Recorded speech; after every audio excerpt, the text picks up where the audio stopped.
Welcome to today's event. Today we're going to talk about navigating the fast-changing Asia retail market for SMEs because retail market is such a broad topic. And today we'll focus on e-commerce, digital commerce in particular. In case we haven't met before, it's nice to meet you. I'm Charlie from AmCham. Hope you are staying dry out there. So I help support the e-commerce and SME and tech community at the Chamber. At AmCham, we have the mission to facilitate more meaningful business connections and provide more value to businesses. And SMEs and startups have always been our main focuses. And since 2019, 2 years ago, we've been doing programming for startups across different industries, such as startup pitching events, fundraising workshop, product training workshop, and etc. And today, we are very happy to co-host this event by FedEx Express, an American multinational conglomerate holding company focused on transportation, e-commerce, and services. Thanks to FedEx support, we are able to put together such an amazing panel of e-commerce experts in logistics, digital marketing, e-commerce platform, consumer brand, and digital payment platform. When we prepare for the panel, we found that there are so many things that we want to talk about. We hope to address a lot of your questions today, but in case we haven't, please type it in the chat. And after the event, feel free to connect with me and the other speakers to let us know what we can provide more, how we can help with your business after the event. Is it another event, another training, or any resources that you would like to see from AmCham? We would love to hear your thoughts on this. So Ryan, can you go to the next slide, please? Thank you. So we will kick off the event with a fireside chat with Charlie and Jermin to learn more about Otterbox e-commerce journey in Asia, and then we'll move on to the panel discussion with Mark, Jenny, Andy, and McGill, moderated by Preston. Please make sure that you're on mute if you're not the speaker. If you have any question about your own business or any challenges that you face that you would like to ask speakers, please type the question in the chat so that we can address the questions in the Q&A section at the end. And then without further ado, I would like to pass on the virtual stage to Jermin and Charlie for this fireside chat.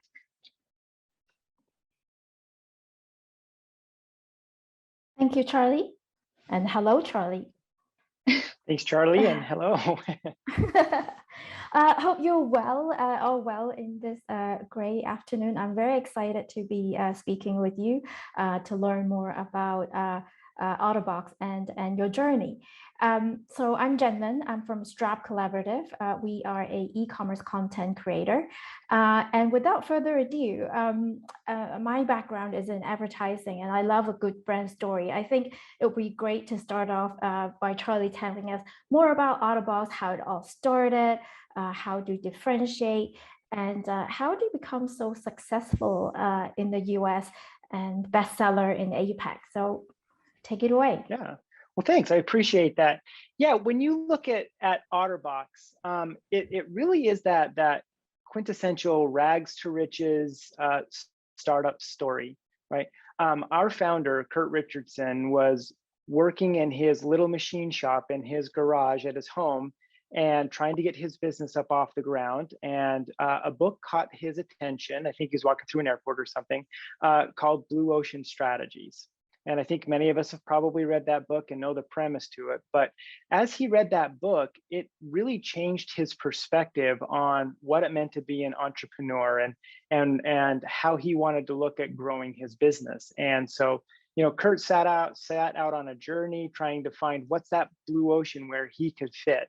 And just fortuitously, like the stars aligned, and Apple announced that they're going to be launching this new communication device called the iPhone.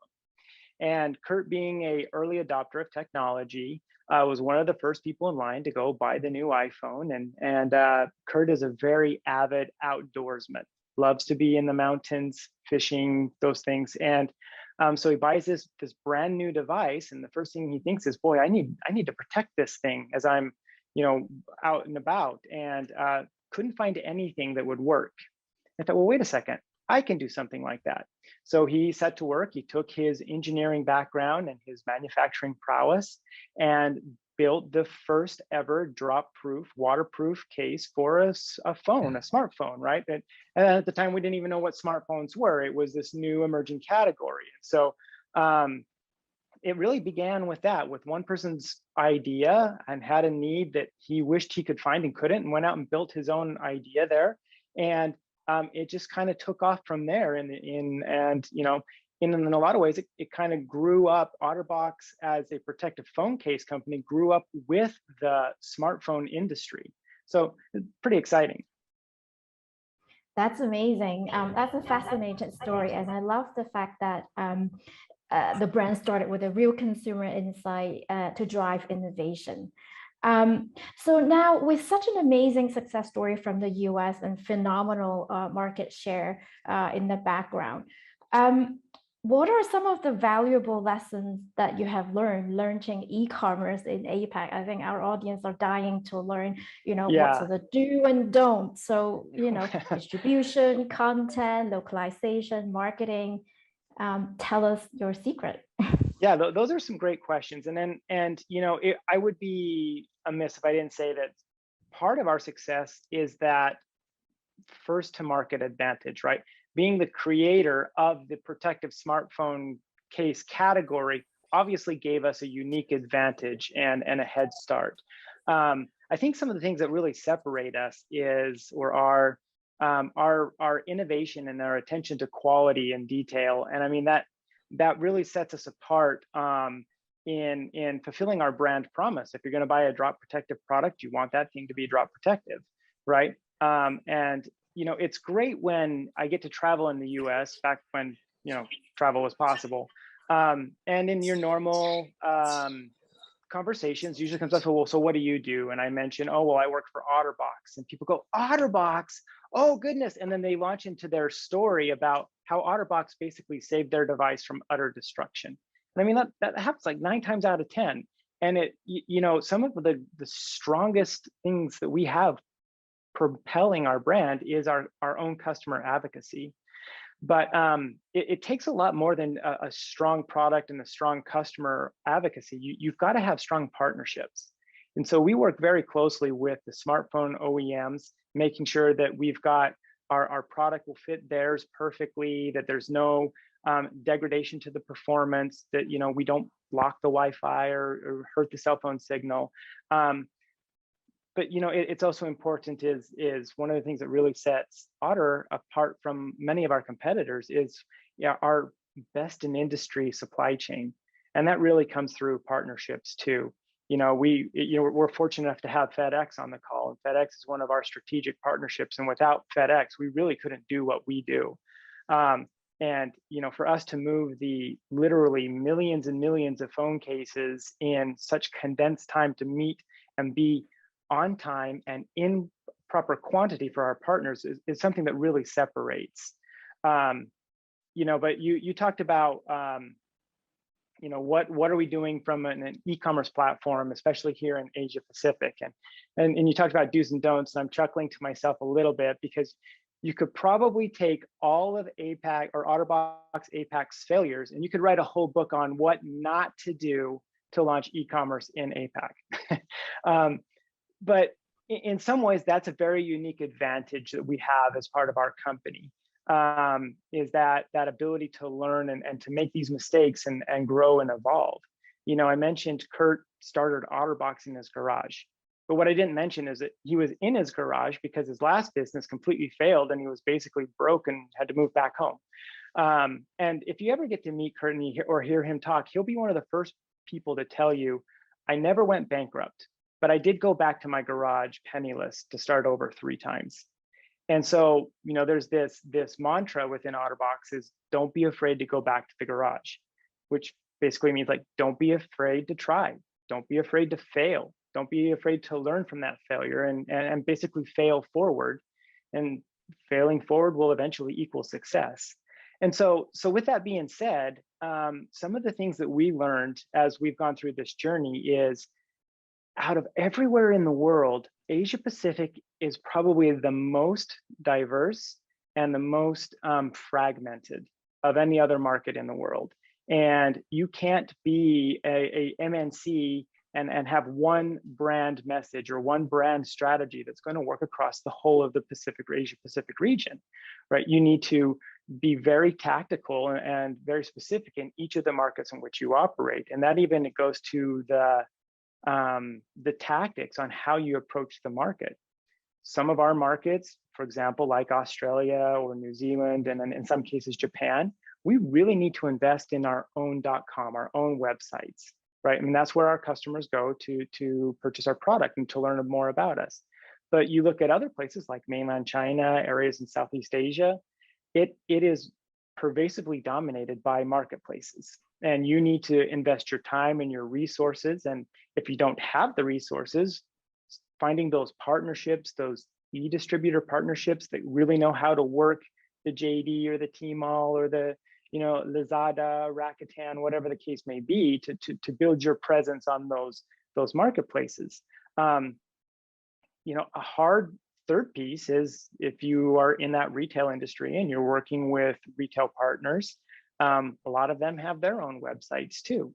And the real challenge becomes when you're trying to sell on your own .com, you're working with marketplaces, and you have your retail partners' websites. How do you ensure that there is no channel conflict, right? That there's bifurcation, that there's pricing integrity, and that so that you're not creating unnecessary conflict amongst yourself and your partners with your own product. And I mean, those are just some of those simple tactical things, is know what you're getting into, and also realize that to be successful in some of these markets, you're going to need to invest in either partnerships or headcount to be able to manage it at a localized level. The other really interesting thing that we've talked about is absolutely the importance of having localized, relevant content, right? And that can come in a lot of different forms. It could be the content that you make in-house. It could be through amazing and supportive partners like Straub Collaborative that really specialize in helping create content. It could be the use of specific market influencers, but what will resonate with a consumer in mainland China will be totally different than what resonates with a consumer in the Philippines. And so you need to really take a look at what are the content consumption forums and what kind of content is needed, and make sure that you're investing in the right things. Don't invest in Facebook if your customers don't use Facebook or even have access to it, right? And I think those are really some of the biggest lessons that we've learned as we've gone through this journey. It's definitely, there is not a one solution fits all. That does work in other parts of our company and other parts of the world. But for us, the fragmentation is so great. It's customized content that really talks to the reality in the people, in the consumer and where they live, and that it's got to continually be cycling and fresh, and you can't stick with something too long for it to become stagnant. You've got to constantly be looking for that new method to get your message out there. Absolutely. I couldn't agree more. And I think, as a content creator, we face with that challenge every day. And I love that we're talking about localized content strategy, because one of the things as a brand as big as you guys, and how do you balance kind of the brand motto, which is live connected, while building local relevance? Because I'd love to hear, and in a lot of market, as you said, you have to, do it through your e-com partners rather than your direct-to-consumer platform. So tell us any success story and how you sort of master that balance. Yeah, thanks. Well, yeah, so when you take the motto of live connected, it's basically live connected and be protected and carefree. And so, as we kind of think about that, you think of the trends over the last couple of years, but especially the catalyzing effect the pandemic has had on the world and the way that we use smart devices to access the world, right? You think about it now, we work, we study, we exercise, we're entertained, we even worship through that lens of our smart device. And when you start to add up and look at the number of devices you have laying around, right, the financial implications, the financial hardship at times, creating and purchasing all those devices for any family or any business can be truly significant. And you would want to protect those investments. That's your gateway to the outside world. All of us that have enjoyed multiple quarantines and lockdowns and that know how important having that little piece of glass being your access to something bigger and broader than your little quarantine room. And so as we look at that, this living connected idea really resonates with some of the content and the videos that we made in Christmas last year. If you kind of think about this notion of safety in your own home, and that's very valid, right? But just because you're safe in your home does not mean that you are free from dropping your device or having your device get covered in coffee or anything like that. And we created this fun video and then used it as a full marketing campaign along with our marketplace partners on a grandma that calls her little granddaughter Abby. And Abby is part of a Singaporean family, and they're all in lockdown in their flat in Singapore. And she's like, well, hang on, grandma, let me show you what's going on. And she turns the phone around and you get to see what grandma sees. And there's her two older brothers playing football in the living room and kick the ball to her and knocks the phone out of her hand and it drops. And then she goes and sees what mom and dad are up to. And of course, there's plants being spilled and dirt going everywhere. And the milk is dripping off of the counter and just utter chaos. And of course, this phone is, luckily it's drop protected. Luckily it's waterproof. Luckily it's got antimicrobial properties. And so it can go through all that. And as I kind of talk about the story, I'm actually like, wow, I've got 3 teenagers at home. I think I just explained my typical day to you all. So, definitely relevant for me, but it shows what it's like being in our current environment, right? Of course, if we saw imagery of somebody trucking through the mountains in the Rocky Mountains but that doesn't really resonate to where we're at right now. It's how do we show that no matter where you are, even if you are in the safety of your own home, right, there is a need for the products and the services that we can offer to help protect that gateway, right? So that you can live carefree, that you don't have to worry about walking around with your tablet showing grandma what's going on and fear of it being dropped and destroyed. If it's dropped, okay, you pick up and you keep going. So I mean, that's one of our one of the things where we had a lot of success and that we really enjoyed getting to do that. So just one example. That's great. And I think it's about contextualizing your brand to the vast region as you suggested. And I know that we're almost out of time. And I know that you also have an amazing sustainability story to tell, which will have to be another session.